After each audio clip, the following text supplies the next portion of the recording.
Good evening, everyone. I have a brief message. This is a YouTube video titled "Trump Might Not Run in 2020," and this is Headlines with a Voice.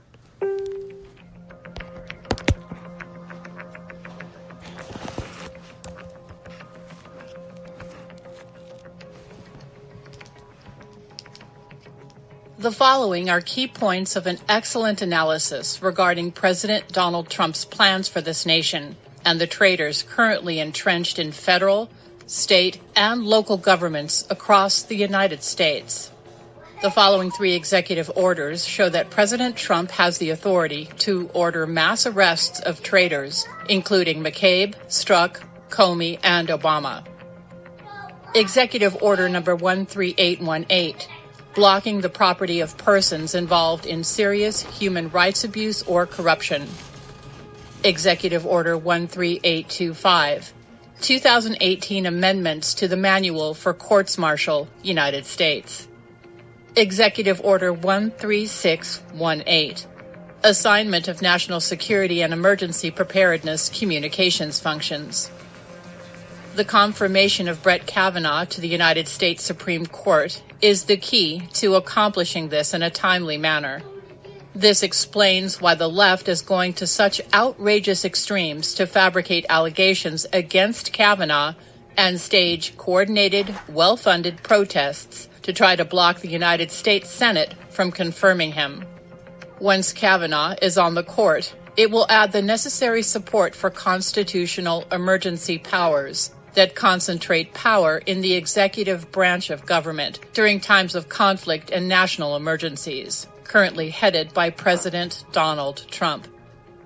President Trump has gone to bat for the United States and plans to utterly destroy the anti-American crime ring that has been working for years, for decades, to destroy this nation and end its national sovereignty. If this analysis is correct, the president may not run for re-election after 2020, since his entire plan to arrest the traitors and restore the rule of law in the United States will require him to step aside once certain goals are accomplished. The United States has been operating under a declared national emergency signed by President Trump on December 20th, 2017. According to this analysis, the president plans to issue mass arrests of traitors and then try them for treason under military tribunals. This is justified and lawful because the acts committed against the United States of America are acts of treason during a time of declared conflict. It's no coincidence that President Trump has deliberately funded the Pentagon with its most massive budgets ever conceived. This is because the Pentagon has agreed to run the military arrests of traitors under the direction of the Commander-in-Chief, President Trump. To accomplish this, the president will need to declare temporary martial law. He will need our support during that time to maintain order and civility across the nation, as the arrests and trials of criminals and traitors are underway. Expect mass violence and chaos from the left.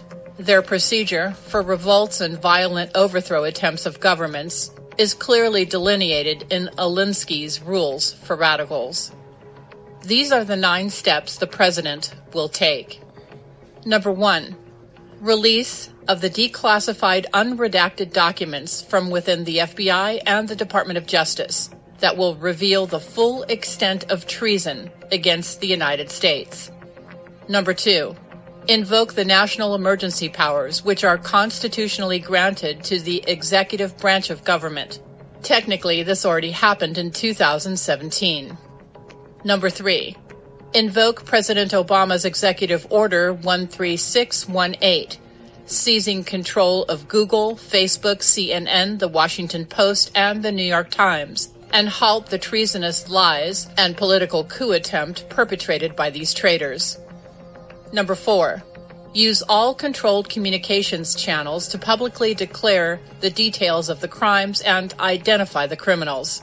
Disclose everything to the people regarding how their country had been overrun and destroyed from within. Number 5. Order military police to find and arrest thousands of traitors who have been deliberately undermining the United States from within. This will include hundreds of people inside the FBI and the DOJ, plus hundreds more in the State Department and other agencies. Arrests will include federal judges who have deliberately undermined the rule of law. Many will flee the country. They will be located and brought to justice. Number 6. Issue an executive order demanding national voter ID for all future elections. Our elections must be safeguarded from the illegal votes of criminals that are granted voting rights by California and other complicit anti-Constitution states and cities. Number 7. Suspend elections during the tribunals, but lay out a timeline for the restoration of elections and nationwide voting, with voter ID in place, to restore the rule of law and give the United States back to we the people. Number 8. Deploy the United States military along the southern border. Use the United States Army Corps of Engineers to build that wall. Number 9. Vow to resign the presidency once the rule of law is restored, signaling to the American people that the president plans to hand over power to the next elected president within a reasonable time period. The people of the United States will rightly be concerned about martial law morphing into a military dictatorship. The president must assure the people that his mission is to restore the rule of law and then get out of the way and retire as the greatest president in United States history. The president who saved America from traitors and communists. That will be Donald Trump's legacy. I've provided a link to the full article, as well as links to videos I uploaded addressing the executive orders that President Trump signed in late December of 2017 and in March of 2018. With your daily digest of current events and commentary, this has been Headlines with a Voice. Hi, everyone. You want to share this message with in all of your groups and socialize it. This has been a quick message from the Porthole to Justice, the window to the truth.